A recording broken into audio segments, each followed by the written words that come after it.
Welcome to the library studio here at the YAHOWAH blog. I'm your host, Craig Winn, and I'm happy to rejoin our series, Return to the Garden. For those who may be unaware, this is the full circle of God's story. Man's relationship with God began in Gan Eden. It was a very long time ago, 6,000 years to be exact. God does not say that Adam, the name of the man, Adam also means man, who he gave a nesama, a conscience to, was the first human, nor the first animal to be sure, but he was the first to be created in God's image, which means that he had this attribute of a conscience, a nesama, the ability to differentiate between right and wrong, good and bad, productive and counterproductive. Unfortunately, the experience in the garden did not go well. That is the story we're exploring now, and I'm going to share with you all of the reasons why it did not go well, while it was really a disaster. Man did not live up to expectations. We didn't listen. We didn't respond. We were lethargic and inactive. We didn't contribute. And we most certainly were not reliable. And so God foreclosed on the experiment, at least within the sheltered enclosure, and moved us out to a much larger sheltered enclosure, which is the earth itself. And there we've had 6,000 years to get our act together, to acquire the knowledge that would lead us back to the garden, back to the Tree of Lives. And it is that story which we are telling here, and how one story of the exodus from the garden leads us to the conditions that we will need to ascribe if we wish to return. So as we pick up the story in Bereshith, the 2nd chapter, the 9th statement, it reads, YAHOWAH, who is God Almighty. If you, by the way, are reading along in a favorite Bible translation and it does not read YAHOWAH, then whoever published it is lying to you. That's a shame. When it comes to the word of our God, one should not deceive. One should not lie. It does not say the Lord God. It says YAHOWAH, Elohim. YAHOWAH as God. He enabled life to sprout out and grow. He enabled the shamak. The shamak is Dowd, the great branch of the Tree of Lives. From Ha-Adamah, the ground of the earth.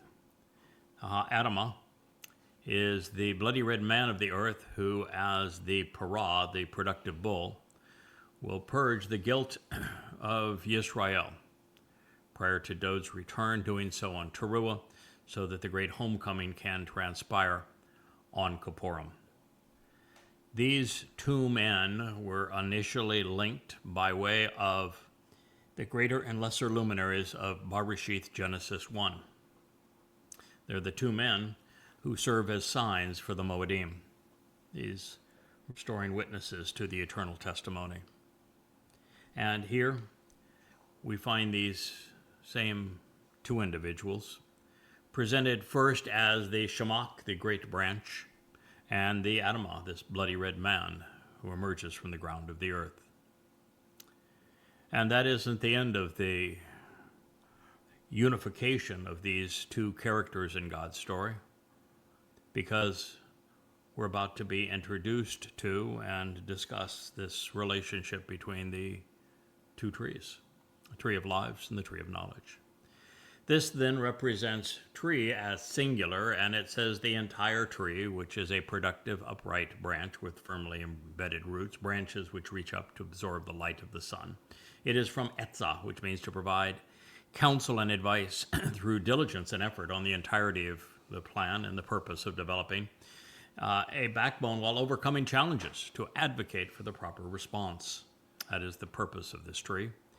God said that he is delightful, desirable, and pleasing. He is fruitful in delivering the productive and treasured harvest. He is the final Zeroah. He is the Adamah Parah, the productive bull.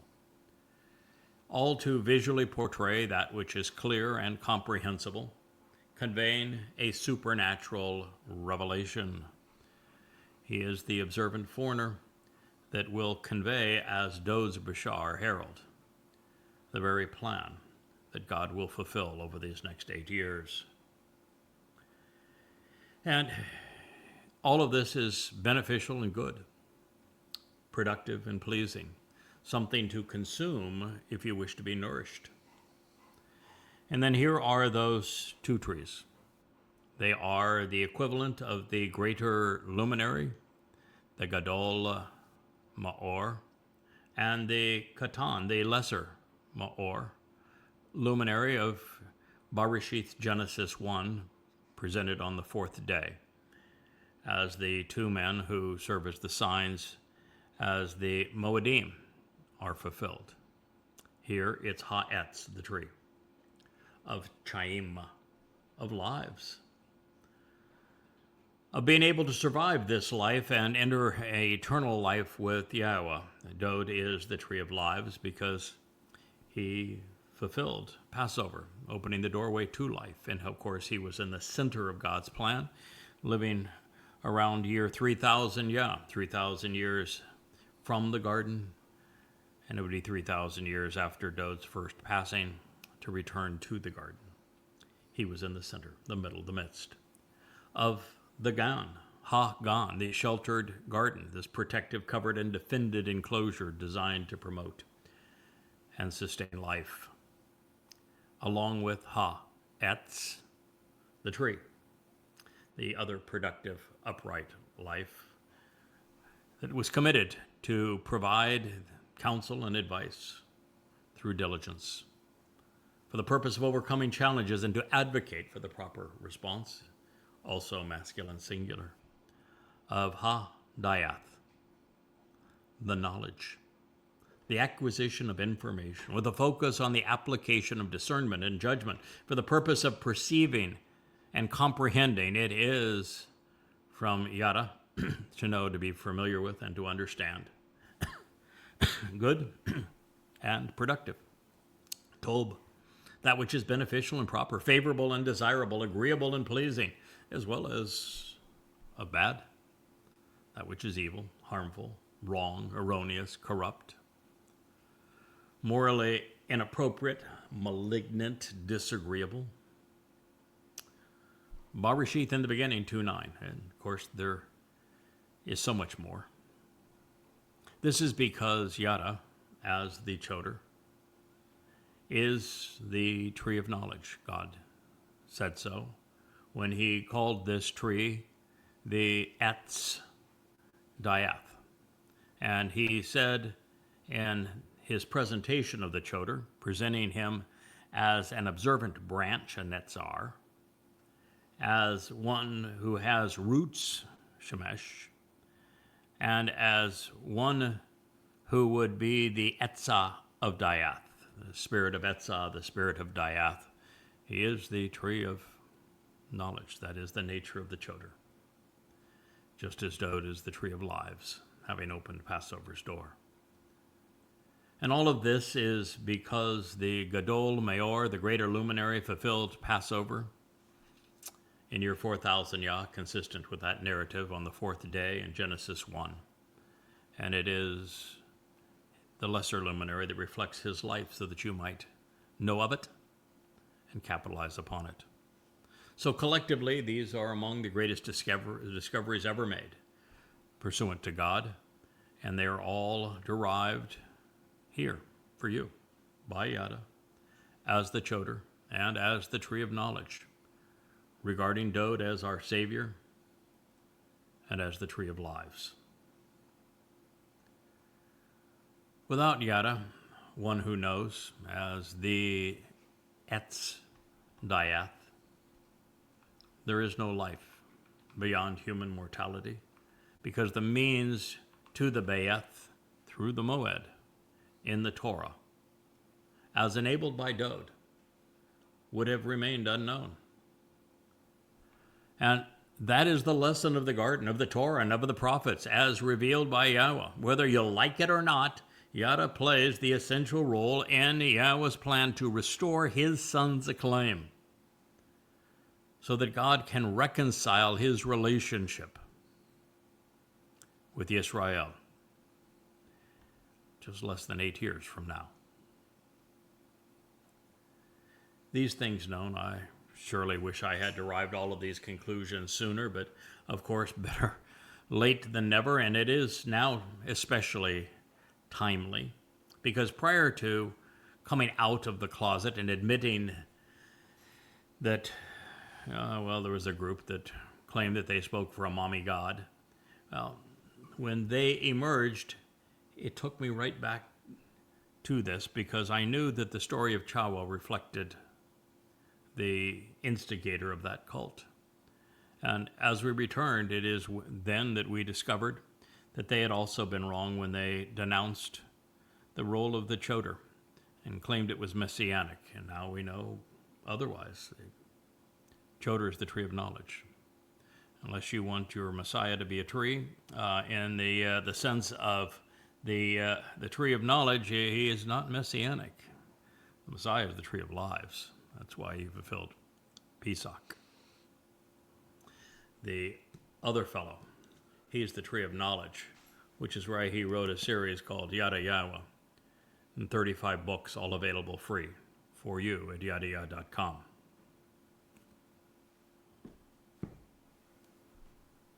But it's through this and their posted AI chatbox XA denouncing my role as the Choter that claimed that it had to be messianic and therefore apply to Jesus.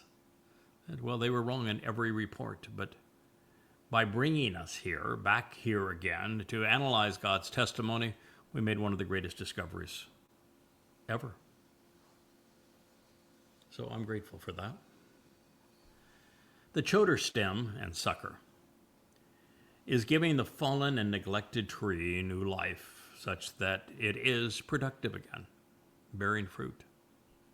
He is, as Ha-Nakri, the observant foreigner, is metaphorically the Netzir, the observant branch that was presented in that narrative. He is the Choter with Sheresh, roots, who is so steadfast, as would be expected, all of a tree.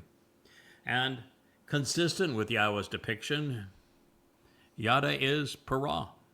He is productive. It is the Adamah Parah, of course, that is the productive bull that is actually the man. It's bloody man from the earth.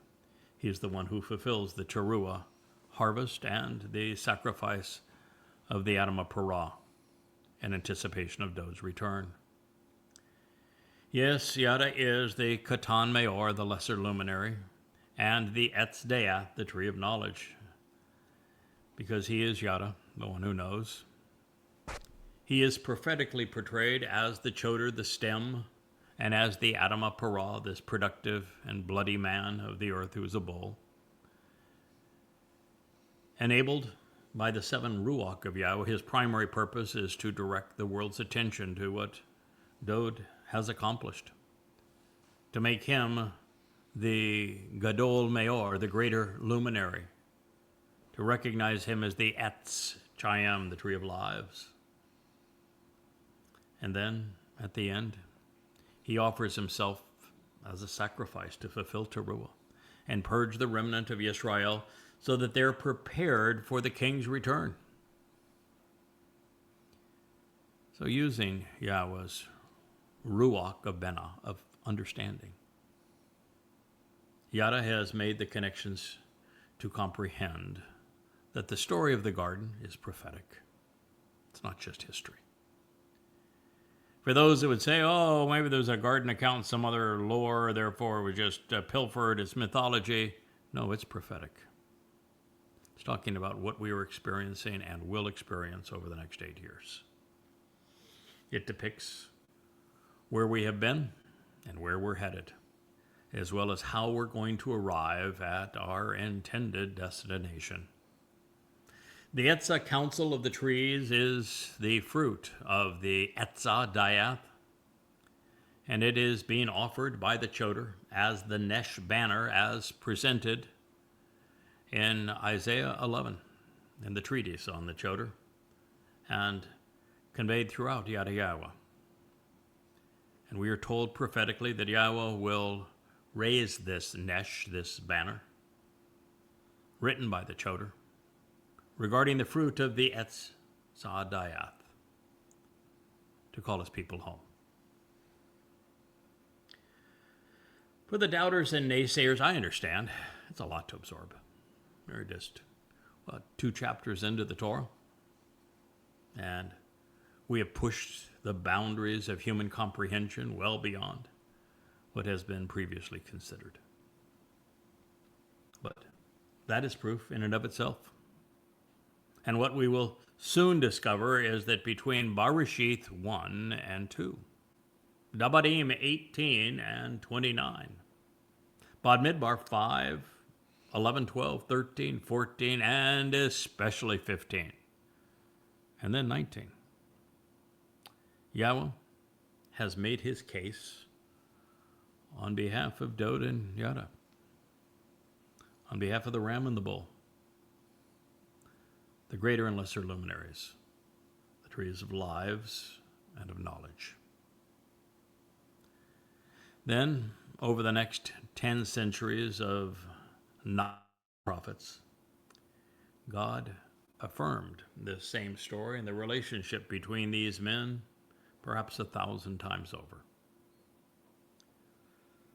And so now we know why Yahweh buttressed the meaning of Etz with Etzah, as he conveyed it in Yeshaya 11, revealing that this tree would provide counsel and advice through diligence and effort on the entirety of God's plan. The first to frame the portrait that God has painted from us, conveying the purpose of overcoming challenges while advocating on behalf of the proper response, even in the face of open defiance.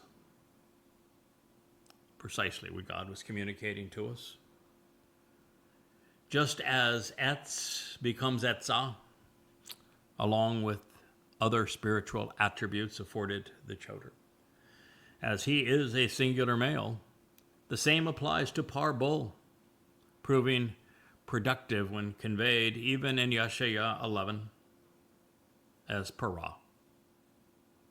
This is even similar to Adam, man, becoming Adamah, when more is required of this individual.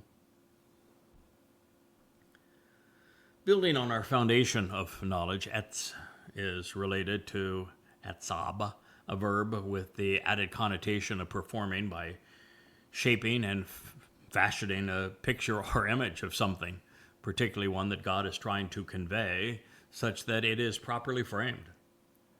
And while obviously a positive endeavor, the secondary definition reveals that the resulting picture can be distorted by others, such that when it is perverted, it will grieve those who misrepresent God's intent and those who are fooled by them.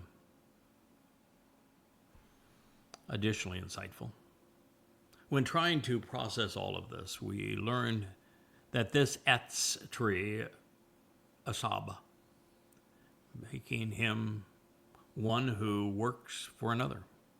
Yes, the Etz serves Dowd as the tree of knowledge, as the king's herald, and even as the Etz Chaim, Dowd is Yahweh's co-worker.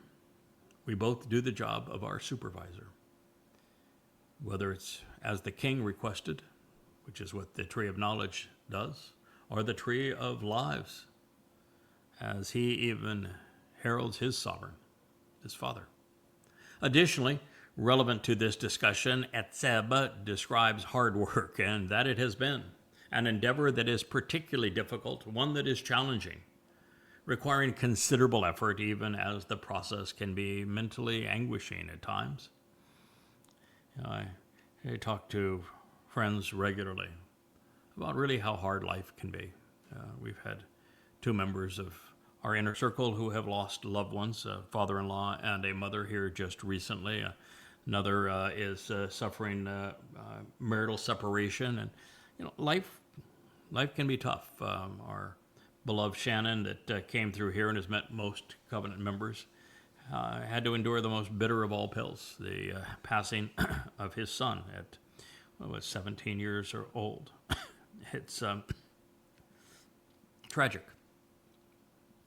I tell people, though, it's all about how we overcome these things, how we deal with difficulties in our life, how it shapes us to be stronger, how we gain in confidence through them. And, my friend that is going through a separation at this time, he had something that very few of us, relatively few, enjoy.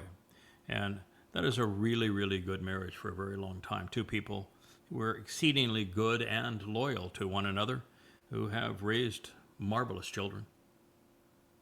And the woman in our covenant who just lost her mother, she's been blessed by having a mother that loved her, a mother that was of noble qualities.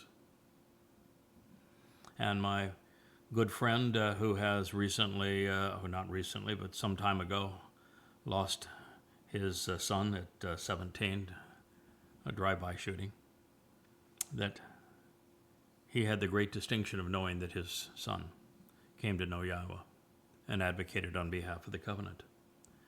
And so even in these travesties, there was success. Look at Moshe and how he had to overcome being attacked by his sister Miriam as his wife was assaulted by his sister. And look at Dowd as he had to overcome the challenge posed by his son Absalom and the coup that he delivered, and that he rebounded, going on to fulfill Pesach, Matsah, and Bakurim for us. It really is the story all the way through. And it's how we grow. It's how God learns that he can rely upon us, that he knows we're resilient, we're trustworthy. We can do as he envisioned, which is to reflect his qualities. Now, as for me, I have suffered my share of pain. I've grown through it.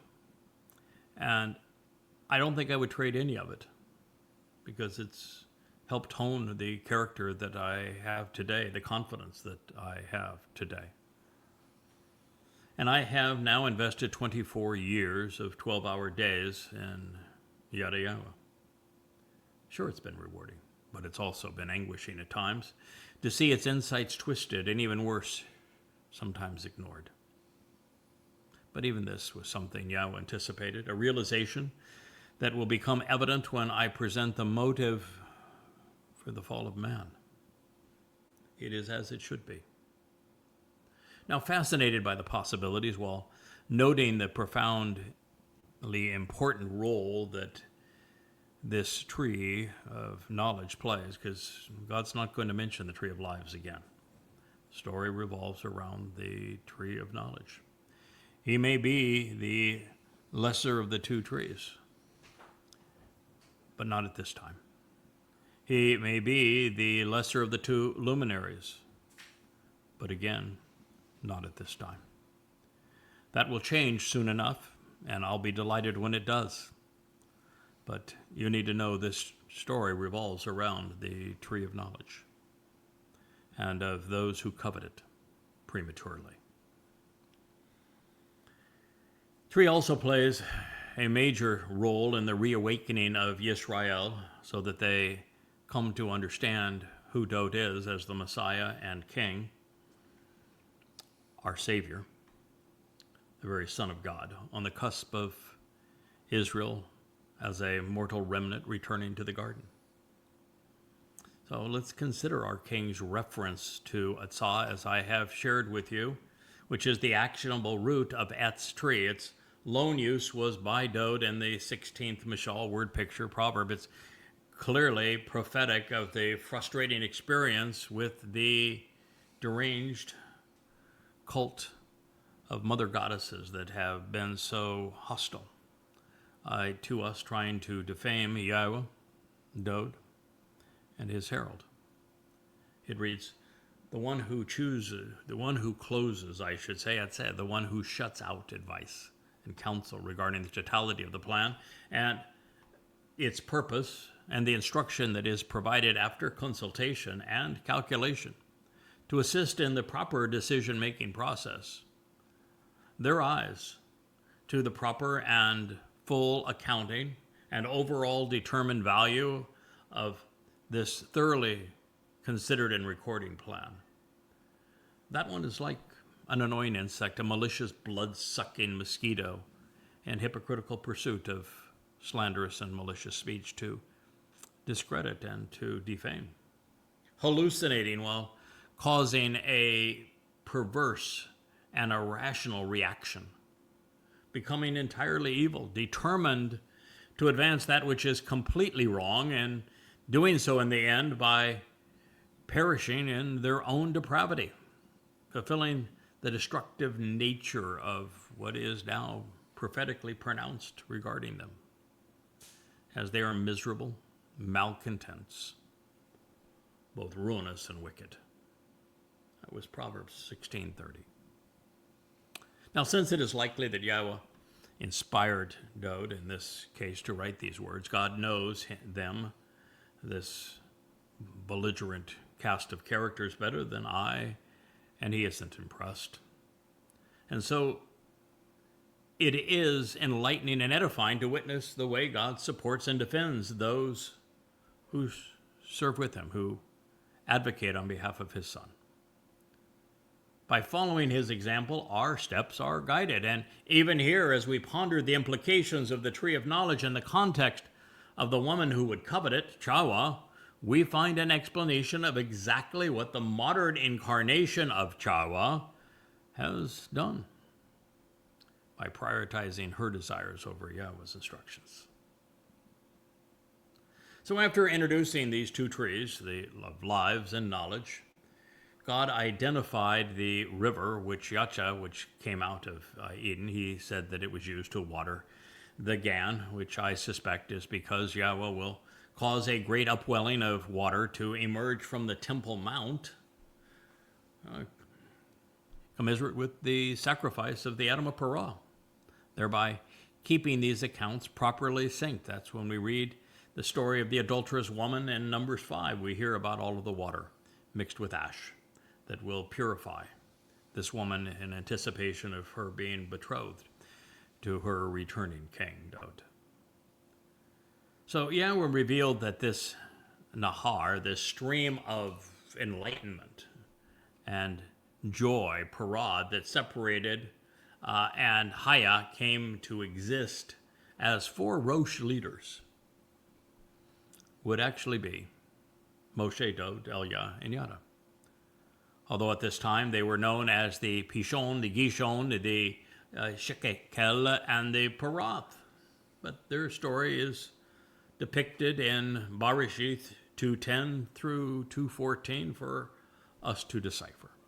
And when we do, we recognize that Pishon is from Pasha with the own suffix, and it addresses the entirely rebellious nature of the Israelites encircling Moshe throughout the Exodus. It is the single most prevalent theme of the Exodus story. Now, of them, Yahweh said that they went around and around, turning every which way, while Chulia anguished and in travail. Gishon is all things pertaining to Gish, being brought forth, bursting onto the scene, as in someone being born. It depicts Dowd, the Son of God, who was brought forth and given to us, the child who was born, the Son who was given. His 3 lives would change the world forever. As for the Chedekel, it is from Chedek, revealing that Elia, of course, would be the thorn in the sides of the religious and political. He is the one who serves as a sarcastic prick to pierce through the nasty facade of the religious of the day and those who advocated a political solution. As such, he is shown literally as the thorn in the side of Asher, the mother goddesses of Assyria, who is also the whore of Babylon. The Parah of course, is the Euphrates, and as such, it is the river that drains the swamp of Babel, the commingling of confusing religious and political edicts. And it is from here that Judaism's Talmud, of course, was conceived. It was from here that the Quran was first written. And as for the name, it is from Perah, and therefore addresses the productive and fruitful bull, the Adamah, Perah. Now, God seldom misses an opportunity to paint portraits with words. It is his specialty. So we should expect the same going forward. And here we read, Yahweh, Almighty, rationally, he grasped hold of the man Adam, and he settled him restfully. He nuach him. He placed him, settling him down after settling all unresolved issues to foster an association, an alliance. It's a derivation of ruach, spirit.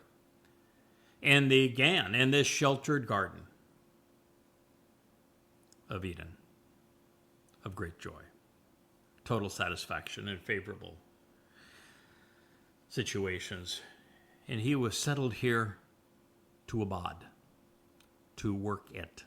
La abad he, to work it, to labor in her, to serve her, to cultivate it, and to closely observe her. La shamar he, to pay attention, closely examining, carefully considering what was there. The purpose of Adam, of man, has been identified. He was placed in this protective garden as an opportunity to see if he could make a contribution. And if taken beyond this, to explore the universe that God created, would he be observant? Would he be thoughtful? Would he be a good travel companion? Somebody who is excited by what's around the next bend. Excited, open-eyed, anticipating what they're going to experience next. This is what God was looking for. Someone with whom he could contribute and make the universe better, life better, the relationship better, and who was especially observant and thoughtful. Well, the initial verbs suggest an agenda that would eventually play out over time. Fathers lakach, grasp hold of their children so that they can stand up and, well, walk with them. And that is why there are 5 hands in Yahweh's name, with the largest of them reaching down and out with an open hand to grasp his people as they raise their hands up in the 2 hays, reaching up to him. Continuing to tie these stories together, of course, after introducing the central cast, Yahweh used nuach, settled spiritually, to foretell how the ruach spirit of Yahweh would nuach al-hu, settle upon the man serving as the Choter, as Yahweh spoke through Yeshaya in Isaiah 11:2, with the repetition of this very same verb, separated as these 2 narrations were by 700 years. The realization that Gan is from Gana and means to shelter, to protect, and cover, to defend, reminds us that this is the intent also of Sukkah, shelters, because its root, sakak, is defined identically. Therefore, what was, will be. This next time, however, we're going to be better equipped and prepared such that we prove worthy of God's attention and his trust. And central to mankind's restoration, if you will, in Gan 2 is the placement of the tree of knowledge and of lives, one leading to the other. Of course, even the name of the garden reveals Yahweh's overall intent. He wanted to enjoy being with us. Eden means joyous. The letters forming this delightful moniker reveal that the doorway to life can be seen here. Now, this is true not only because we find Dowd, the beloved, in the center of Eden as the Tree of Lives, The Gan is a celebration of life. And so in Gan Eden, we witness the Son of God as the door to life, having fulfilled Passover. But, of course, there's more to living than just laughs. We're reminded that man was conceived to abide, to work, to make a contribution with God wherever and whenever we are planted. It is our highest calling in life. Moshe, Dowd, Elia, and Yada all serve as examples of men whose lives have been committed to collaborating with Yahweh, doing whatever he asks of us. And the diligence of this collaboration is never superficial. It is never momentary. It endures. And as we know from the Torah, God's foremost request for us is also that we are observant. We are shamar, closely examining and carefully considering his revelations to us.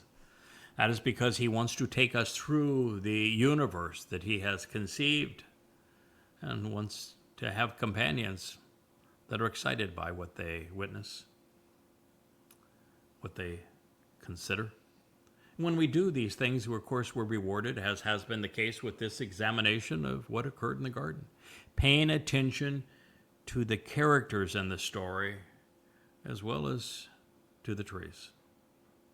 So right from the outset, as a caring father, Yahweh provided instructions for us to follow such that our lives might be prolonged, productive, and of course, fulfilling. While God has shared a plethora of prophetic portraits, this is the very thing that is directly presented to unify God and man. And you'll notice that Yahweh, in this instance, he did the talking, and Adam was supposed to listen. This is the pattern that God established for our lives, particularly while we remain on earth. People have asked, what is that silver sculpture that is to my right as we do the series of The Voice on Dowd's Mizmor in our Ocean studio? It's a visual reminder. It's time so that that's what it means.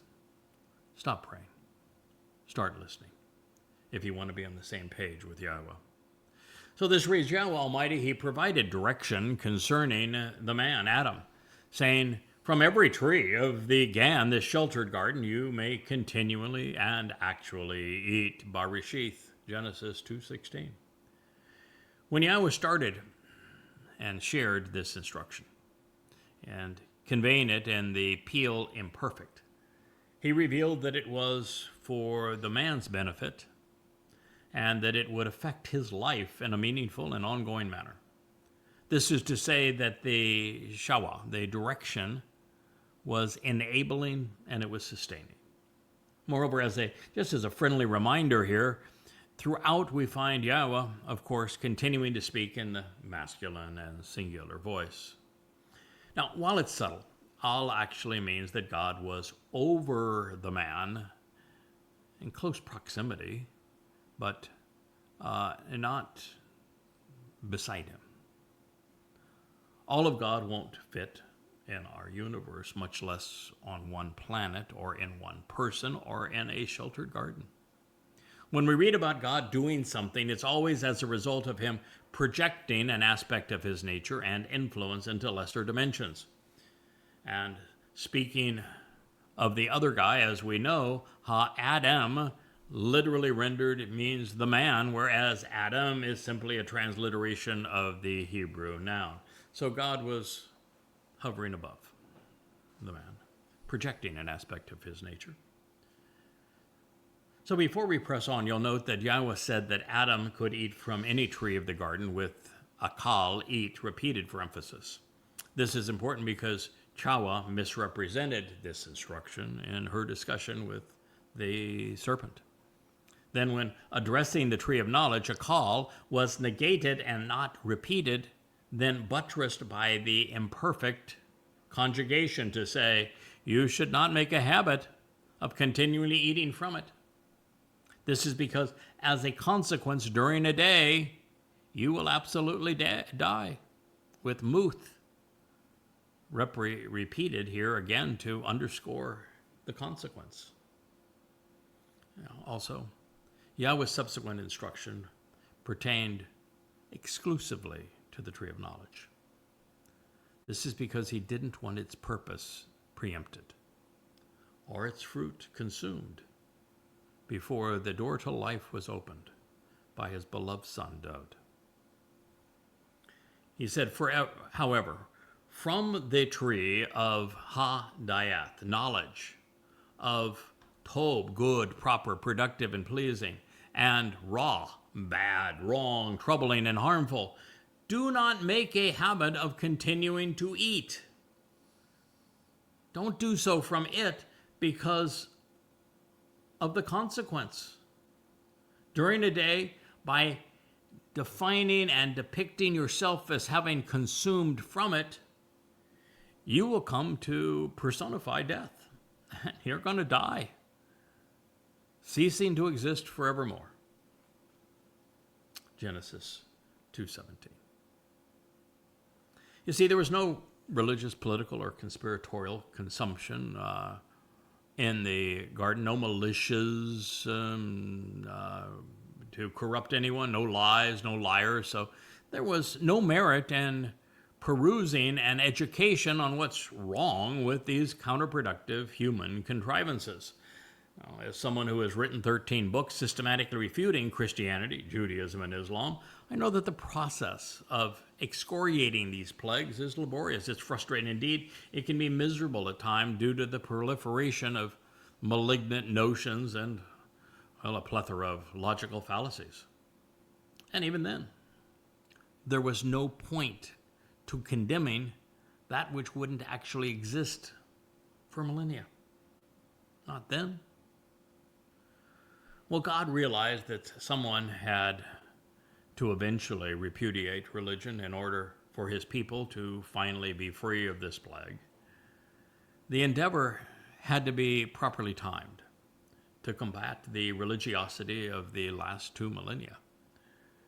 Unfortunately, it would be of limited utility since there would be relatively few who would capitalize on the monumental undertaking required to repudiate Christianity, Judaism, and Islam, with many vociferously condemning the result. And yet, without Babel, Twistianity, and goddamn religion, those 13 volumes, the clutter obscures the truth. And it must be cleared for Yahweh's testimony to be seen and to be heard. Therefore, what was deadly then, before religion infected men's minds, is now essential as the antidote to cure them of it. YadaYahowah and the Yahweh vlog have become the tree of knowledge, without which there is no way back to Dowd or the tree of lives. This is why Adam was told that prematurely devouring it would be destructive, leading to continual and unrelenting death. The diath provided by Yada and on behalf of Dowd became the fruit of life when he realized that our Messiah and King fulfilled Passover, opening the door to life. That is the fruit of the harvest. YadaYahowah introduces mankind to Dowd's plan to fulfill these mikre, God's support of his son in this plan, that collectively enable the benefits of the bereth through the mikre as prescribed in the Torah and as fulfilled by Dowd and portrayed by the Nabi. Without this knowledge, there just is no salvation. There's no reconciliation. There's no eternal life. The lesser luminary may only be reflecting the sun's brilliance, but he would have to serve as a sign of the Moedim to convey what the sun achieved prior to his return, for there to be a homecoming and a family reunion. It is only when these initial stories are juxtaposed that we unlock the 6,000-year-old mystery of why death was the consequence of disregarding Yahweh's instructions pursuant to this tree of knowledge, and why, once introduced, nothing more was said about the Tree of Lives. This answer has been staring us in the face, revealing that the branches of these trees are so intertwined that they can only be understood when seen together. Knowledge leads to life when it is understood that Dowd made it possible for man to live forever by fulfilling Chag Matsah in year 4000 Yah 33 CE.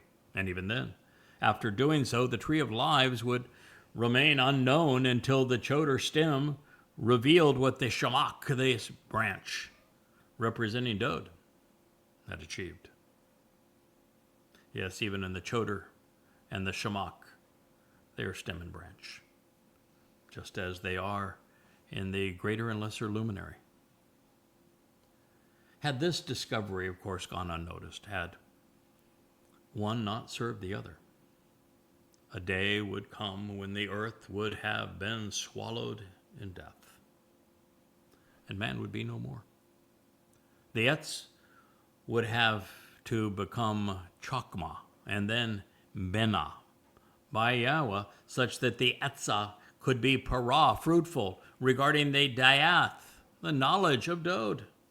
In this way, the Katan Meor, the lesser luminary, reveals why the Gadol Meor, the greater luminary, fulfilled the Moedim during the darkness to preclude death in a day. And since the Moedim's methods of renewing life wouldn't be delivered for 4 millennia from this point, and the means to extend life on Teruah was 6 millennia away, the knowledge of these things was protected from being prematurely released by God and from being devoured by Satan and Chawah at this time. It's at the proper time that the death presented by Yada and YadaYahowah has made it possible for man to appreciate what Dowd accomplished by fulfilling Chag Matsah. And with this knowledge, the Shabua Katsir, Teruah Lakat, this purging of the adulterous woman, representing the mortal remnant of Yisra'el, and her family reunion for the king on Yom Kippurim, with the restoration of Gan Eden on Sukkah. It's all now going to play exactly as it was planned. Otherwise, the human experience would be for naught. So as such, the Etz Dayath and its Choter stem, its Tree of Lives, knowledge, are worth protecting by Yahweh.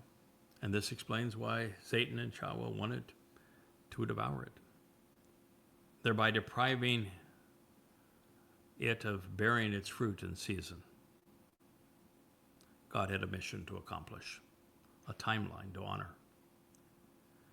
Also in this narrative, it explains how, why, when, where a man's relationship with God was destroyed.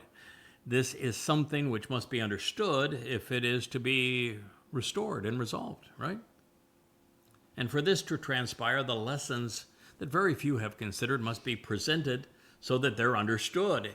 And the instruction becomes then actionable, so that like Noach, we can listen to what God had to say, process it, and then do as he has asked, with our expectation being that he will deliver us from the storm. And he will. Now, this is the reason that YadaYahowah was written and why it serves as the tree of knowledge. Now, equally insightful, like every story that we have returned to reconsider in the Torah, God's Presentation is, of course, also prophetic. This was not told for the benefit of those who experienced it. No, not at all. They learned nothing from it. Or was it told for those who first heard it during the Exodus, because they certainly learned nothing from it? Now, realizing this, Yahweh was able to convey the events of the garden in a manner that would resonate with us today at this time, when the situation is dire and when the lesson is now essential. There's no time remaining. And as such, the narrative of the Choter was Yada's coming out party. The time that I went from anonymous to a named character in God's story, reluctant as I may have been and remain, leading us back to the beginning so that we would be there in the end. That's why God explained to me, even years ago, that his story was coming full circle. Just as he began with a Goy, before there was Yisra'el, so he would end his story with a Goy. Just as we began in the garden so long ago, it is to the garden that we return. By featuring the Tree of Knowledge as the lead character in the opening and closing scenes of God's narrative, of these events as they transpired in Gan Eden, we, of course, are being invited to come full circle. From its roots buried so long ago, a Choter sucker has emerged, and he is bearing fruit again, doing so throughout YadaYahowah, all to reacquaint the world with Dowd as the beloved lives. Now, while I've made this point previously, it still remains relevant to note that Yahweh communicated his instructions to Adam, not to Chawah. She didn't even exist at the time. The implication is not only that Adam was conceived to learn from God, to listen to God, to respond to God, to engage productively with God, but also that Yahweh seems to prefer communicating through the men he conceived in his image, recognizing that Chawah was conceived in man's image, such that she would listen to him, that she would work with him. So it would be the man's responsibility to share Yahweh's instructions with women. Anybody that says, well, that's, pejorative and not fair to women, no, it's actually exceedingly fair, exceedingly beneficial. It's my whole view on things. I'm so delighted that Dowd is has the responsible one, and I report to him.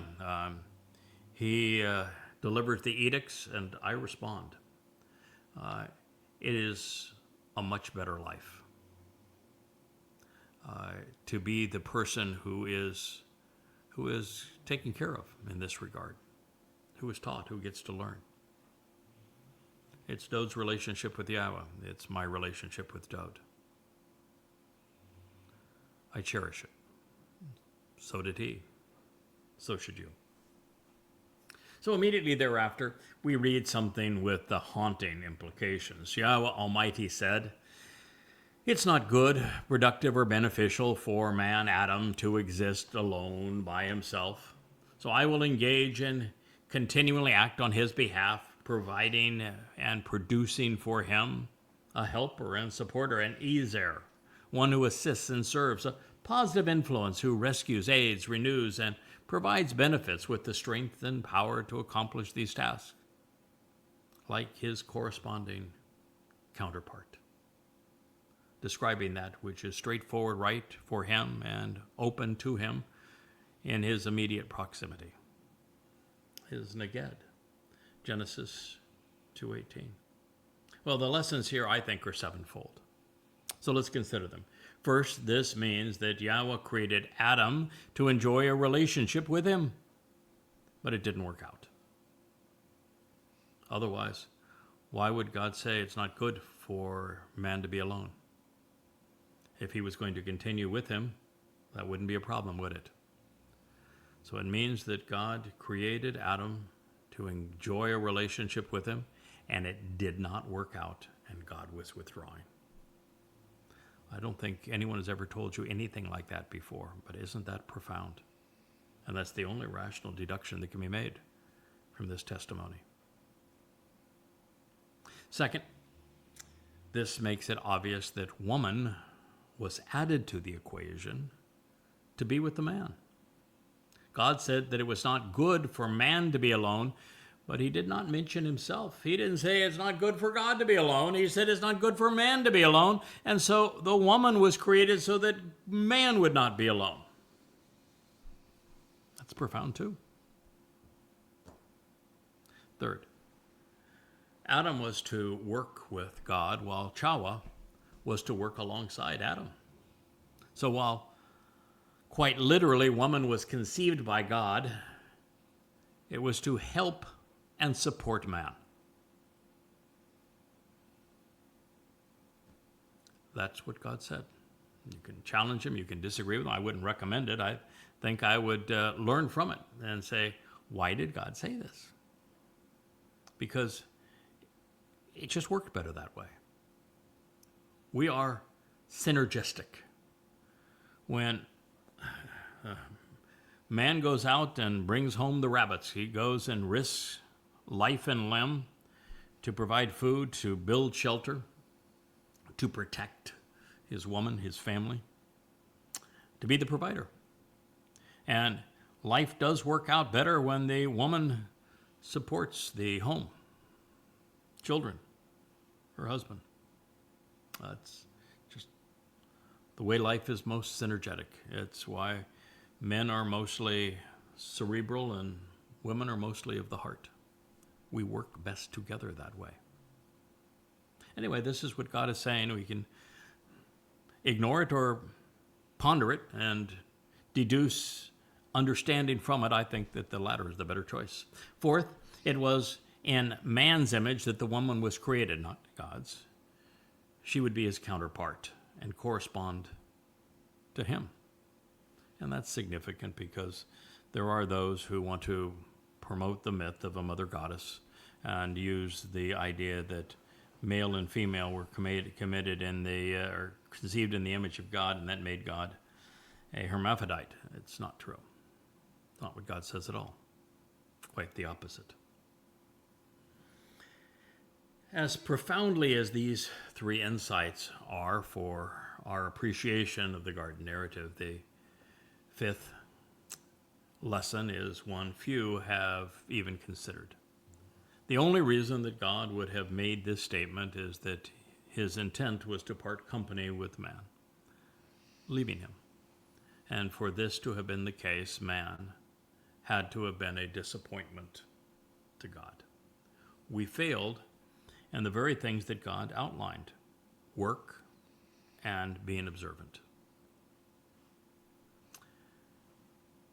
Now, reasons for the disconnect may be many beyond these, but I think they are obvious because God said that man was there to abide, to work, and yet Adam showed no initiative. He made no contribution to life in the garden. He was asked to listen and expected to respond appropriately, but he did not. So he failed to demonstrate that he could be trusted. Now, the sixth lesson is that the purpose of man's Ezer, helper, was to correct these problems. While the issues that separated man from God grew much worse, I should share, before they got better over a long chasm of time, once we learned how to work together, as Dowd did with YAHOWAH, and decided to listen to God as the prophets did, and again, as did Dowd. And we stood up after having fallen, which Dowd was, of course, the great exemplar, thereby earning YAHOWAH's trust. The garden could be reestablished so that we could try again. For anyone, by the way, who may be feeling as a woman that you're being disrespected by saying that woman was there to Ezer, help the man. If you think that helping someone is demeaning, then you don't belong in God's family. God is the most powerful influence in the universe, the author of life. He conceived this physical and spiritual and energetic world that we observe around us. He can do most anything he wishes. We are vastly inferior in our present state. And God tells us that with those he chooses to work through, he is our Ezer. So if God views it as positive and favorable for him to Ezer man, then wouldn't it be following God's example for woman to Ezer man? Now, the seventh instruction and insight is that without woman, the man would have died alone, separated from God. So for there to be a covenant family, the children born of woman would eventually become the sons and daughters of God. Therefore, the creation of woman became essential to developing the kind of family relationship that Yahweh intended. In fact, we were modeled after this plan where we come together in love and we conceive children, we build shelters for them, we provide nourishment and education and protection for our children and raise them in a positive environment, helping them be more than we are, that we try to lift them up and give them everything we have to offer. It's a covenant. That's why God doesn't want us bowing down and worshiping him. He wants us to see him supporting us, lifting us up, helping us grow, teaching us how to walk. So then Yahweh Almighty, he fashioned and formed out of the elements of the earth every living animal of the expansive environment, in addition to every bird of the sky, which he brought to the man in order to see what he would call them and how he would greet and welcome them. Therefore, everything for the benefit of the relationship that the man approached and designated, called out to, and encountered, that became the name and reputation of that living soul. Bereshith, Genesis 2:19. So here, the man is shown meeting with the life forms that God created. So God wanted to show off what he had conceived. He thought life was really cool and wanted man to shamar, observe it, consider it, kara, meet with it, engage, make proclamations regarding it.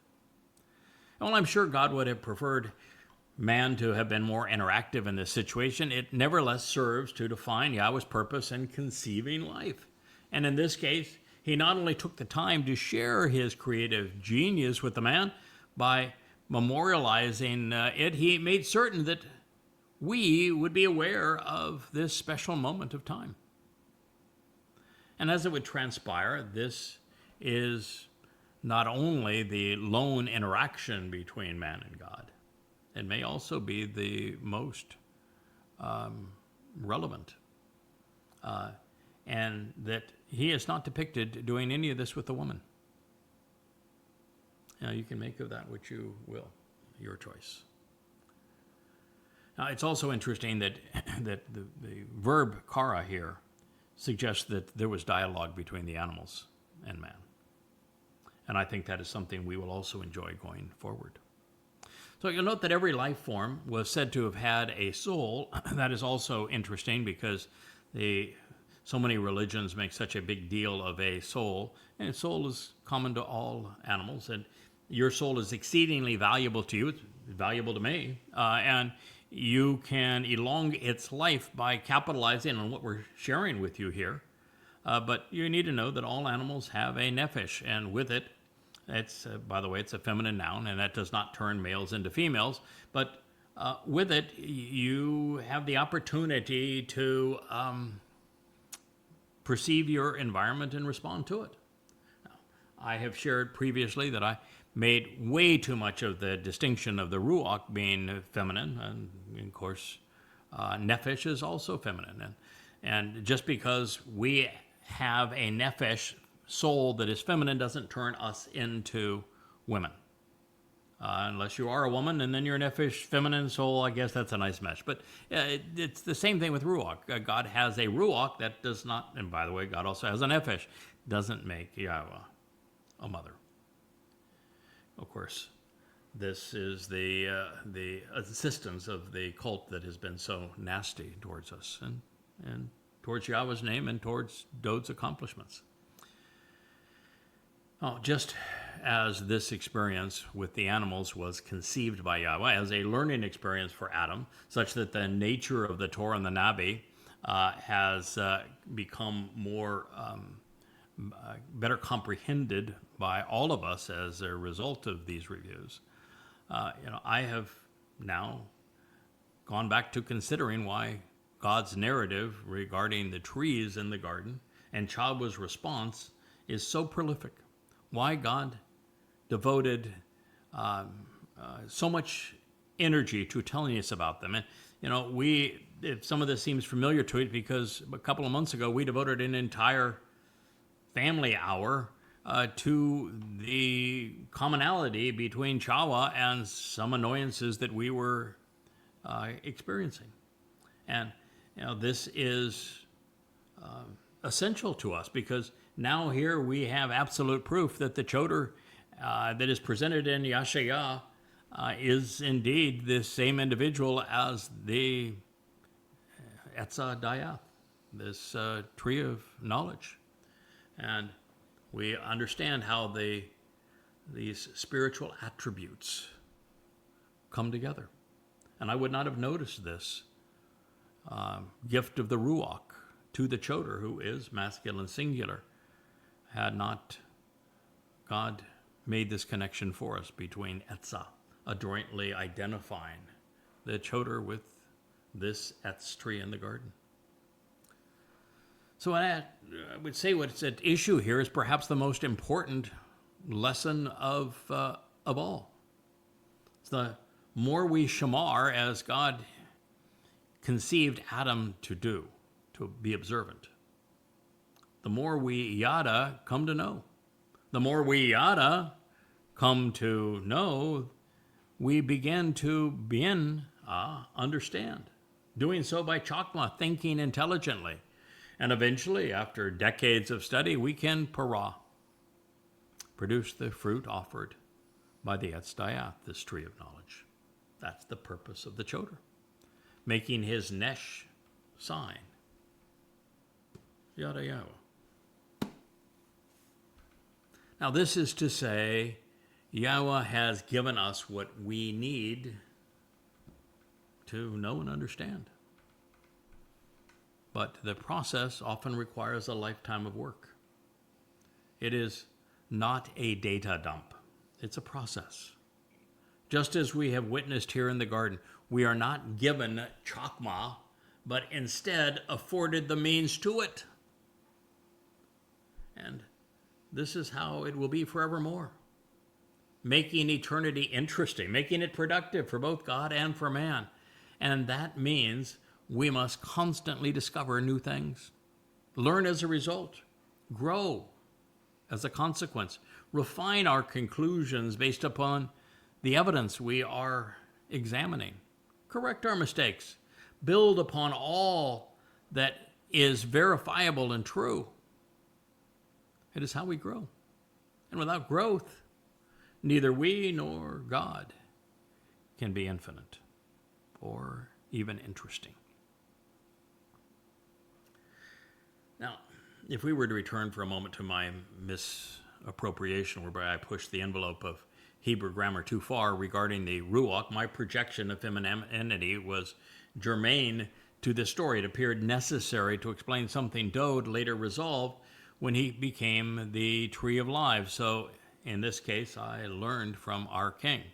And I know I've shared these insights with you, but they bear repeating because they are essential to knowing this whole process and how we go from one place to another, and how we grow, how we learn, how we become better equipped to be interesting companions with God and to teach others how to join us in this process.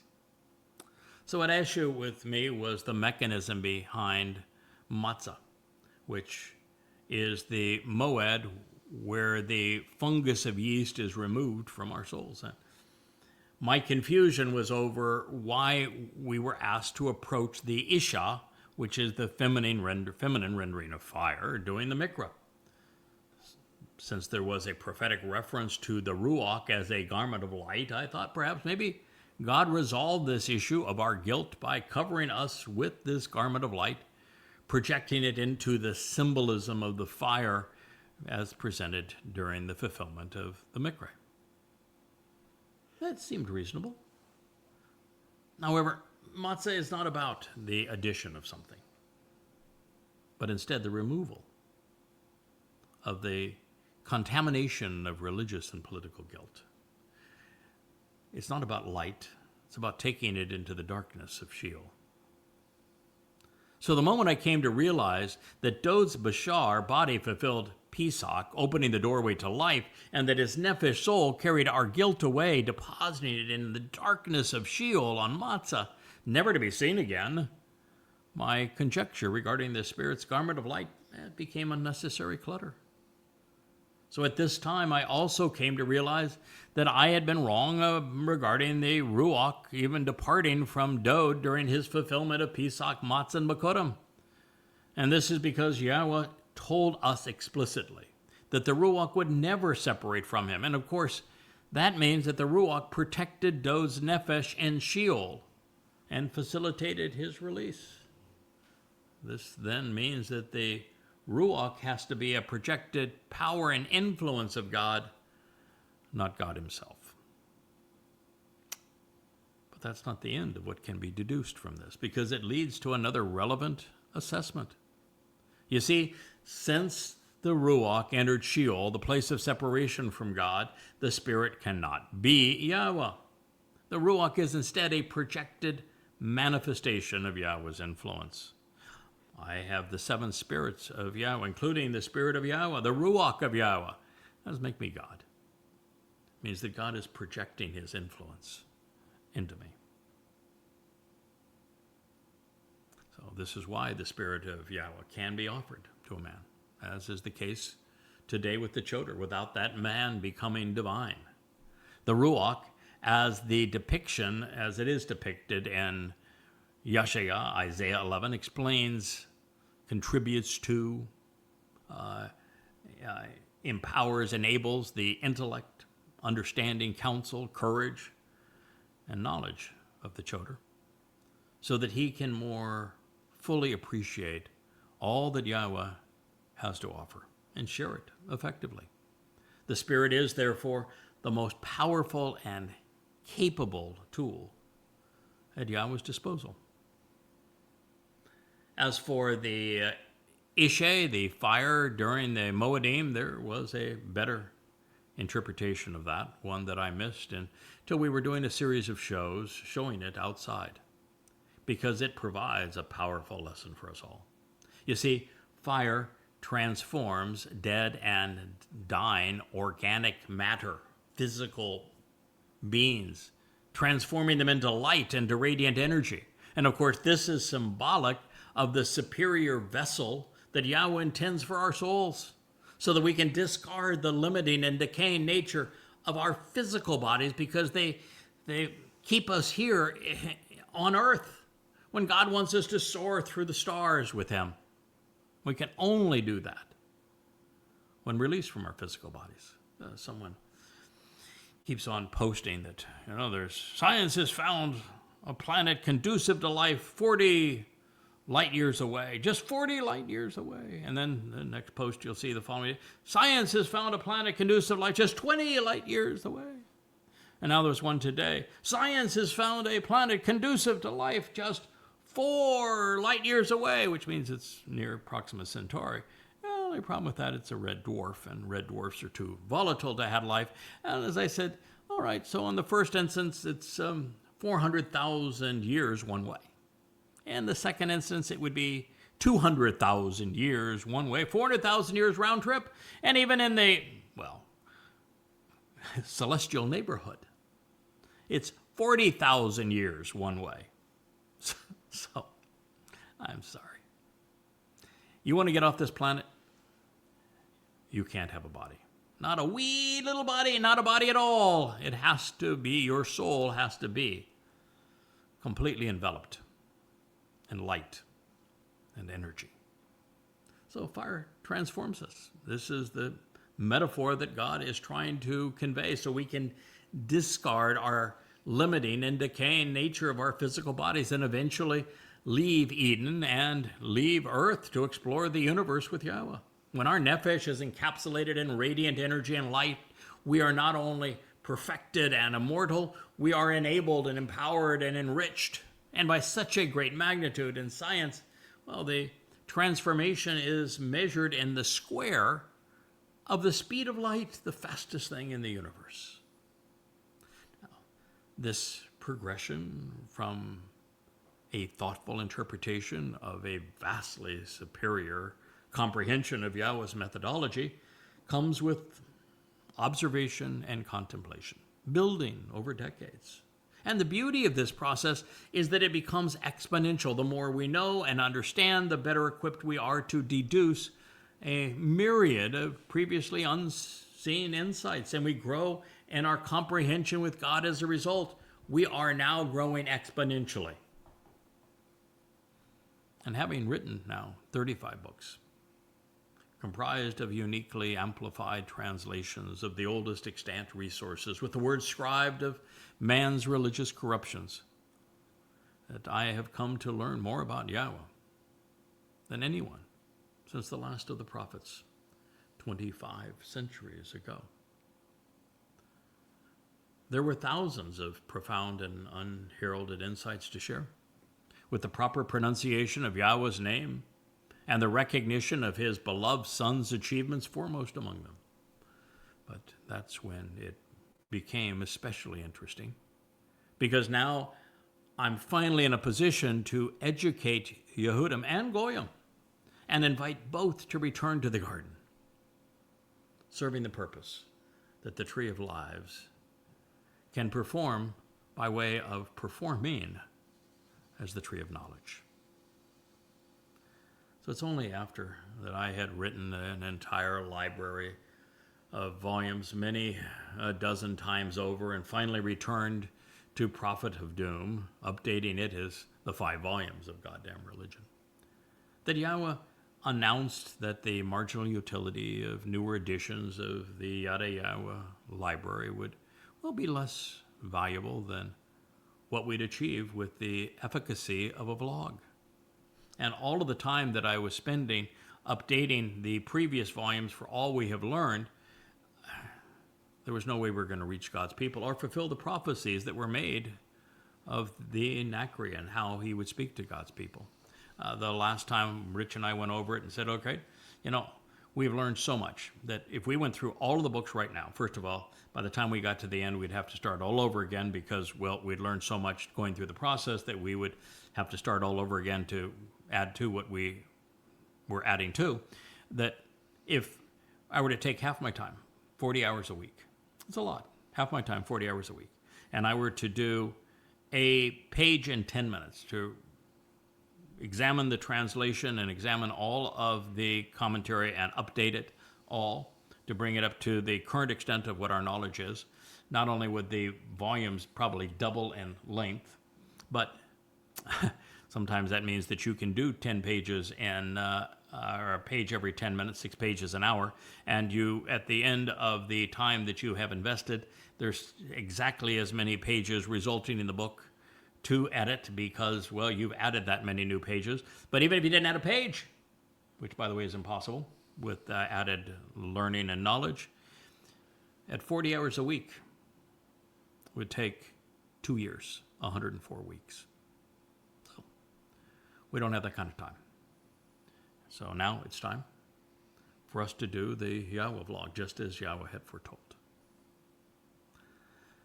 And so God informed his Choter that it was the right occasion to prioritize speaking over writing and fulfill all that he had written about Ha-Nachri, the observant foreigner. He took the man who had never himself posted such much as a single word online and transformed him into a vlogger, and turning our home into a bunch of studios, and now we're learning and sharing in real time with contemplation and communication literally occurring simultaneously and working as a team. You know, Rich is over there quietly to my right. I look at him from time to time. We don't do this unless we're working together. And behind the scenes, we also have Kevin that makes enormous contributions, as well as does my wife, Leah, and many others. It takes a family to share with you what we're doing. And now we're learning at such a prodigious pace. Even if our publisher and webmaster hadn't gone rogue, along with the psychic media manager, the recent tsunami of understanding has become so prolific that literally there is no time remaining to keep the library current. And that's okay, because what exists in these books is extraordinary, absolutely extraordinary. There's enough information accurately presented in these books that enhances the human understanding of God, who he is, what he's offering, and what he expects in return, exponentially beyond even what any one of the prophets had conveyed, because it's the summation of all of the prophets.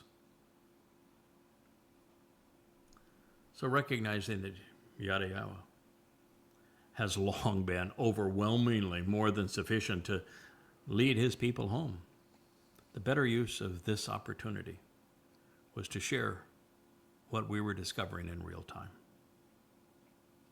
Unless you're, of course, the Wookiee, who is down there with his eyes closed. It's been a long day.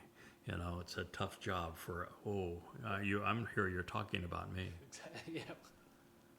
So I'm embarrassed now, Dad. Why would you call me out like that? The YAHOWAH vlog has become the literal embodiment of all of these prophecies, pursuant to the Katan Mayor, the Etz Dayath, the Hanakri. We will vociferously share all that time and energy allow, doing so between now and the Shavua harvest, leaving a vast array of spoken and written words to guide Yisra'el through the first half of the time of trouble. And while we're away, YAHOWAH will, at his first order of business, explain what I may have missed, and I'm sure there's a lot, and all that needs to be enhanced and corrected, and will do so collaboratively in the timeless realm of Shamaim. And when we return, you can expect the best God has to offer from Yada and from Elia, all reinforced in the text and the video vlog from YadaYahowah, from the YAHOWAH vlog. And it's all going to scroll in the sky above our heads for the world to read and consider. So in conclusion, well, I have, as I've shared, a nefesh soul, and like you, and I have been afforded YAHOWAH 7 ruach spirits. That does not make me a mother. Similarly, the Choter is a man, and yet the attributes he is afforded are all scribed in the feminine form, as was Etz, becoming Etzah. Because they are being delivered by the ruach. And of course, while many of these titles that are designated to describe Yada's collaboration with YAHOWAH and with Dowd are masculine, some are also feminine. And indeed, Obed-Edom is symbolically presented as the Adam HaParah, a man presented as something that's a dual feminine, as this mission migrates from positioning the Ark of the Covenant for Dowd's return to serving as the sacrifice to prepare his people for his arrival. Yada as the bull doesn't become a heifer any more than a father is a mother. Now moving on, it's a subtle thing, but this initial introduction to Kara, to invite, to meet, to read, and to recite, which is the root of Mikra and Mikre, these invitations to be called out and to meet with God. this is what was used as the verb to describe man discussing the nature of life. It says, Adam summoned and met with, greeting by name, all of the animals, the birds of the sky, and every conscious life form of the expansive environment. But there was not found for the man, Adam, a helper, a supporter, an etzir, similar to and right for him. Genesis 2:20. Well, the other animals were great, but they were not particularly helpful or supportive because they were not sufficiently similar to man, his counterpart. Therefore, God created woman to be right for him, serving as his counterpart. And we are most effective, we're productive when we work together, and life is more enjoyable that way. Now this no. We are about to sail into uncharted waters. That is because, as I have shared with you previously, the verb that Yahweh selected to present the conception and the arrival of woman is from man, in this case, is surprising. And as I shared with you in previous programs, it's nafal. It means to fall, to go from a higher position to a lower one. It can also convey becoming inferior through failure and neglect. And particularly insightful in this regard, the victims of the flood were nephalim, which means they're all a derivative of this verb. That's why God said he was sad that he had created man because of the nephalim. Now, the reason God announced that he regretted having conceived man will soon be obvious to us. So this was not an auspicious occasion for God or for the man. What we have perceived as augmentative with the addition of woman was actually announcing the fall of man. He was being degraded, not while he slept but because he had been so listless. Man's decline was a result of Adam being tardima, lethargic, apathetic, showing signs of indifference and dullness. He appears to have shirked the work God intended, failing to be diligent. And isn't that the story of man? But look at the exemplars. Look at Noah. He was anything other than apathetic. Boy, he engaged. He built a daggone ark, a ship. You look at Moshe. I mean, the job he was asked to do, yes, was impossible. Exceedingly difficult, herding the malcontents across the desert. But he did it. He was never apathetic. When they charged at him, he shot right back. Hey, look at Dowd, man. Dowd was interesting because of the fluid nature of the man's personality, the fact that he had more personality than any 1,000 people. When he was unhappy with God, he said so. When he was thrilled with God, he said so. When he said, I'm going to make this sacrifice, he told us every detail about it and how excruciating it was going to be. Dowd was anything but listless. Man, that dude, he had it together. He was aggressive. He was interesting. He was a doer.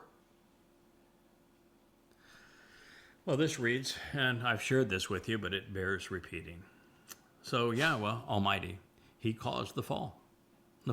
He initiated the lowering to an inferior position over time. The man, for having been somewhat comatose due to his lack of work and of diligence. He slept, he was inert, he was inactive. So he grasped hold of one of the ribs, which was symbolic of his lameness from his side, the Tesla, his bones, his cartilage around the heart is from tasala, which means to be limp and lame. And he sutured up to isolate. He closed by shutting and therefore separating the place beneath and succeeding it with flesh, with the bashar, with the human herald. Bereshith, Genesis 2:21. So as I've shared with you before, I can't recall ever reading something this surprising.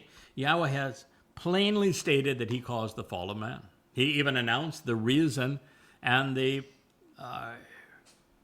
for this whole thing, which is the key lesson we learned from the garden.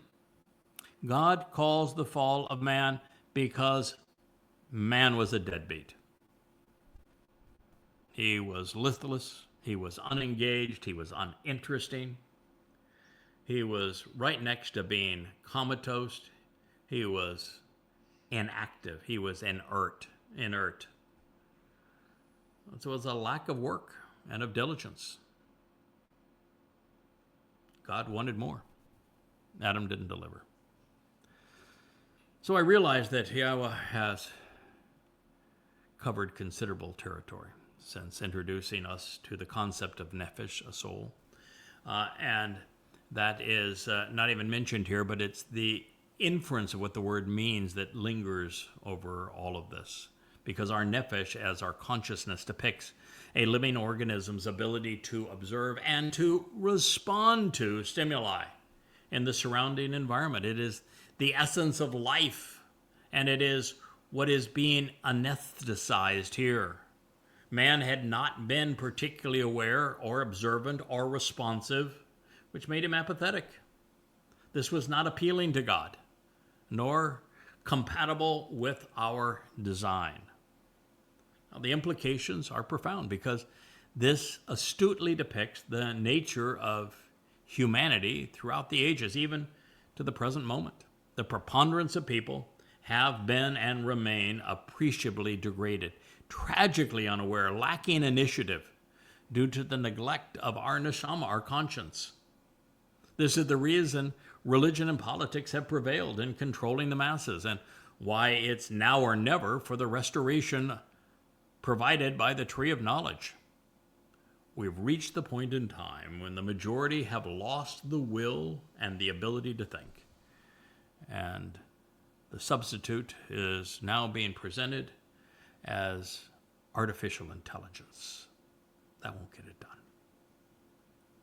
Now, beyond this realization, suggesting that most humans are neither worth saving or even capable of being redeemed, with the inclusion of the hiphil stem and imperfect conjugation modifying man's nafal descent, this is strong medicine. YAHOWAH is admitting that he had a definite hand in the result for these reasons. And he must have seen or experienced something in Adam that caused him to realize that he was just another animal within the protected environment, and that as such he would never have developed the initiative or wherewithal to grow, to be anything more than a pet, just a better version of the other life forms. He would need, yes, to stub his toes, to develop character by overcoming challenges, learning by necessity. Even man would have to die to appreciate the value of life. The realization that God caused the fall of man by his own admission not only upends all that we have been led to believe, but it also prompts some initiative in us if we are to appreciate why this would be so. And I think the answer is evident in the narrative itself. YAHOWAH was bored. Adam offered nothing of interest. He had no life experiences, no comparative way to even value the gift of life. He had learned very little, and he had achieved nothing. He had so little character that when he was tempted by the woman, he showed no resistance, no resilience, and he said nothing. He just followed along. He was a pet in a cage. Adam was insufficiently interesting to be entertaining. It is as if we were looking at, as I've said, a fish swimming in a bowl, somehow expecting something to change. After a few days, weeks, months, years, and nothing but an occasional bloop, bloop, and without challenges, obstacles, and predators to overcome, there was nothing in that bowl that would have led to a better result until that bowl became Yisra'el, and that animal became Dowd. And all of the ups and downs, the struggles, the battles, the successes, the lyrics, the lives, the lessons of Dowd Haha, now that was a different story. There was a life that sang all of the notes we could possibly want to hear. A life fully lived. So coddled animals, as we have learned, are dependent on the one caring for them. They do not exercise their muscles or their brains. They accomplish and contribute nothing. They're like parasites. They, as I've said, there's been countless studies on them, and you can even see it in real life. That the children spoiled by their parents or entitled by a society never grow. They have no value. They contribute nothing. We must work. We must learn if we wish to grow. And then we must stand once we have fallen if we want to show character. It is the only way to progress. It's the only way to contribute. It was also obvious that this encounter with the other animals didn't go particularly well. God clearly was not impressed. And so he created the woman to inspire something better. Men and women who could think, who could work together to survive, a place to prove ourselves. We would cultivate the land. We would build homes. We would conceive children. We would care for them. We would learn to stand by having fallen, only to get back up and to try again. Sure, most men and women would turn out to be bad, far worse than useless, but there would eventually be some worth the investment of time. 6,000 years later, there might be 6,000 qualified individuals. But even if there were only 6, that still would have been much better than on this day where there was none. Clearly, YAHOWAH didn't want a pet. He wanted an explorer, a companion, a student who would be capable of challenging him, questioning him, negotiating with him, and contributing to the relationship with him by having overcome some challenges, by learning and growing, by discovery. Therefore, God caused the fall of man so that one day men would rise wiser and better equipped for having overcome these challenges. And perhaps this prepares us to better understand the nature of the Etz tree. Remember, it wasn't all that long ago that we discovered that it is through etzeb, hard work, a struggle, that is particularly difficult and challenging, requiring considerable effort, even as the process can be mentally anguishing at times, that the etz becomes productive, and its fruit becomes desirable. We also found that as an etzab, the etz would work for and serve another, doing the job his sovereign and superior requested. This is the etz as the Choter stem, serving not only YAHOWAH and mankind, but in particular one man, the one represented by the etz Dowd. This appears to be the process and the result that God intended. We would become interesting by learning and applying that which captures our imagination and our desire to properly process the possibilities. We need to ponder the interpretation of the preceding, which read, if I can remind you, so YAHOWAH Almighty, he created the fall and caused the fall of man for having been somewhat lethargic due to a lack of work and diligence. He slept, inert and inactive, unmotivated and sedentary. So when he grasped one of his ribs, symbolic of that which was limp and lame, from his side he sutured him up and isolated the place beneath and succeeding it, even replacing it over time with the Bashar, human herald. Barashith, Genesis 2:21. Well, that's eye-opening to be sure, folks. And Adam clearly was responsible for this outcome. He lacked the desire for diligence. It is a fact that should have become evident because after YAHOWAH told us that man's purpose would be to work in the garden and to be observant, we never heard or saw anything from Adam that actually showed that he improved his situation or made life interesting, or came to any meaningful conclusions from his observations.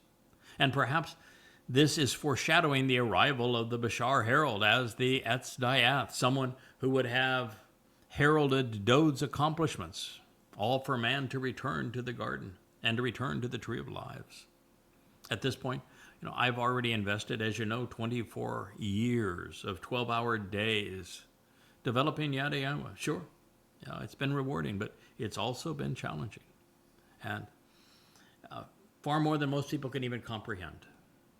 But imagine the effort required to invent an entirely new and better way to present God's testimony, then diligently pursuing this objective by scrubbing every word of the diacritical markings added thousands of years later by the Masoretes, while exploring every conceivable connotation derived from the oldest extant witnesses, then parlay that result into a wealth of relevant commentary and explanations as well as insights, like the ones we have just shared. Doing so, days became weeks, weeks became months, months years, and years decades, without ever relenting. Individually then, collectively, after that, we would become interesting to Yahweh, one word, one day at a time. It was possible, and God recognized it when he anesthetized man to conceive the woman, and that by doing so, he was launching the greatest experiment in universal history. And here we are. And to think, without the utter foolology of some of these in this cult pretending to speak for a spirit mom while disparaging Yahweh and the Choter, it's unlikely that we would return to the garden in pursuit of these lessons. And that would have left us bereft of some of the most relevant insights we've ever deduced. Not only did they fall prey to deceit and fall away, the only way that this all comes to fruition is for us to go back into this material, to follow it to where God's words lead, to learn from him, and then to share all of this in the space they vacated in social media to help others comprehend as our understanding and this communication coalesce into a timely and unified stream of consciousness, all at precisely the right moment. So the first man was apparently lazy, and too inactive and sedentary for Yah's liking, making this evident that Tesla rib was removed from Adam. It's actually Tasala, which means limp and lame. Then as God sutured him up in place of that which had been developmentally disabled, Yahweh replaced this with a Bashar Herald. God wasn't giving up. He's rebooting the system. The game wasn't over. Nah, we're just beginning. Then Yahweh as God, he constructed with the rib, which he had taken from the man, a woman, and he brought her to the man, Adam. Bereshith 2:22. The woman was not only made for man, she was part of him. This means that it is likely that she came with a neshama, a conscience. And if so, this would have made her worth getting to know, would have made her an excellent contributor to the relationship. She would have had the potential to be of considerable value. Now, Yahweh could have selected an existing woman for Adam among the thousands that would have been scurrying outside of the Garden of Eden. But he did not do so for obvious reasons. Without an Asama conscience, the woman would have been vastly inferior to Adam, just as we are to other animals when we use our Nasama, and not so much when we don't. They would have had nothing to talk about or accomplish together. Moreover, as an outsider, she would have brought in all the world's problems, all the stuff that was going on outside of the garden, which would have been inappropriate, destroying Eden's purpose. Apparently, well, Adam understood the intent and appreciated the nature of God's gift. He responded with, and the man said, "This is the way to conduct one's life. La panam, the pattern of behavior that should be followed. It's essential nature. It's a sim. But of my essence, a living being is able to communicate intelligently as a bashar. For my desire to share positive thoughts as a herald for humanity, min bashar ani. For this reason, she shall be greeted welcome and called a woman, because out of man she was taken." Bereshith, Genesis 2:23. Best gift ever. Well, or so she would have been had Adam read the owner's manual and shared its contents with her. Well, certainly the operator's manual might be a better term. Now, the best way for us to conduct our lives is by living together, of course. Our essential nature was specifically designed for this purpose. Now, this is because we were conceived to model the covenant by conceiving children in a loving and supporting home, and then helping our children develop character to learn and to grow such that they can be productive and lead fulfilling lives. And speaking of our function and highest calling, I'm drawn to what, of course, were the dual inclusions of Bashar, herald. While Bashar is typically rendered as flesh, the verbal root, also spelled Bashar, speaks a different story. It means to convey a message, presenting what people need to know so that they are prepared for what is coming.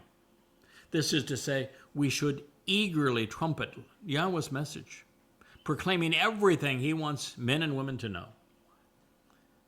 This is particularly so that we can invite all who will listen to meet with God by reading and reciting his words.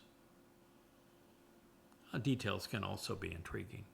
Previously, when speaking of creating men and women, Yahweh chose Zakar, man. Remember, this was the memorable man, and then he chose Nakaba, a female, to perforate and bore. Well, this time, woman is presented by Adam using the more common Isha, which is the feminine of Ish, man. In other words, God described her differently than did the man. Now, interjecting again and trying to read between the lines on how we came to this place, God created woman because it wasn't good for man to be alone. And as previously stated, the only way that man would have been alone in the garden is if God had given up on him and stopped peering into that fishbowl, expecting a different result. With one thing leading to another, Chawa was created so that after the fall, there would be a way to get back up again. The two would work together. So the next statement, I think it affirms everything that we have just deduced. Yahweh had been as a father to Adam, but now it was time for the lethargic son to move out of the house and to accomplish something on his own. And since he had conceived the first woman for this purpose, they wouldn't reproduce conceiving children with the woman. They would reproduce, I should say. They would conceive children with the woman engaged as a mother. And that is precisely why that has led to this result. God said, accordingly, therefore, the man should leave his father and his mother and engage, becoming close with his woman. And they shall exist as a unified declaration regarding heralding the pronouncements of life. Bereshith, Genesis 12:24. And so it would be, even with the first family. The fracture would eventually heal, and time and children would come forth. With time, children would be conceived.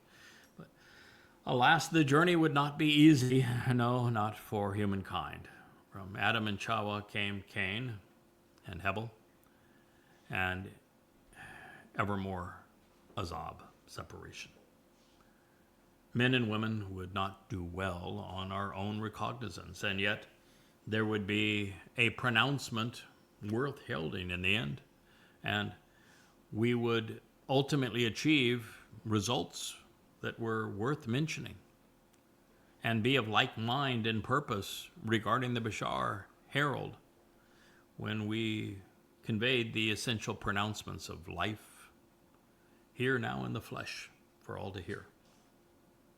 Now, this also sheds additional light on the fifth instruction that was etched in stone, because it instructs us to leave, even reject, our father and mother, and azab, forsaking them, would hardly be a way of honoring them, now would it? And therefore, there must be another father and mother who fit that bill in the fifth statement etched in stone, the second on the second tablet. And so there are with Abraham and Sarah, being the example of the mother and father of the covenant, they lead us back home to God, back into the family. And speaking of the bereth, this is indicative of the first condition where we're asked to walk away from the family of man and unto the family of God. This is why Abraham and Sarah left Babel and why we were told to leave our father's house as a condition of participating in the covenant. So as we approach the culmination of life as it transpired outside of the garden and near the time that we're invited to return to Eden, I'm reminded of the essential role that God has this Bashar Herald play when determining who will be allowed back in to the Gan Eden. This additional iteration of Bashar is indicative of the fact that the most recent attacks launched at the Bashar and YadaYahowah are by the cult whose spirit mom didn't much like the Choter. Through her cult, she has voiced her opposition to nudity. This in response to me pointing out what I thought was obvious. Since we're being invited back into the garden, we should be comfortable being completely exposed to Yahowah. Now, I know so because in the Gan, we wore a little more than a smile. Unlike the religious and the conspiratorial, we should have nothing to hide from God. So initially, Adam and Chawah were comfortable being exposed in his presence, but not so apparently with the mother goddesses or their devotees. And the two, the man and the woman, were naked. And they were not ashamed. They were not wrong. They were not disapproved. They were not mistaken. They were not the least bit stressed over it. Barashith in the beginning, Genesis 2:25. Unfortunately for mankind, our innocence wouldn't last. We would shame ourselves with the practice that we have refined over time. So as you will note with Azab, abandonment, with it came trouble. And at this point, well, if I said trouble, I meant to say trouble, because entered the serpent. And that is the place we will pick up as we resume our story. I know some of this has been repetitive, but we took a bit of a break from going over our story of returning to the garden. And it is so essential to our understanding that I wanted to do the best Yahowah impersonation that I could, which is to be one who would tell you what I'm going to tell you, and then tell you what I've told you. It is the only way we learn. It's how we process information. As we reinforce what we have heard from God, then we can literally integrate it into who we are. That we can always bring it up as you would bring water up from a well, and use what we have learned when it is necessary, when we reach a situation where that understanding will play a significant role in our lives or in someone else's life. So it's very, very important that we come to appreciate why it was that God caused the fall of man. What Adam failed to do that Dowd later achieved. So we would know why one caused death and the other brings life. And that is the purpose of the Tree of Knowledge. So thank you for listening. Good day.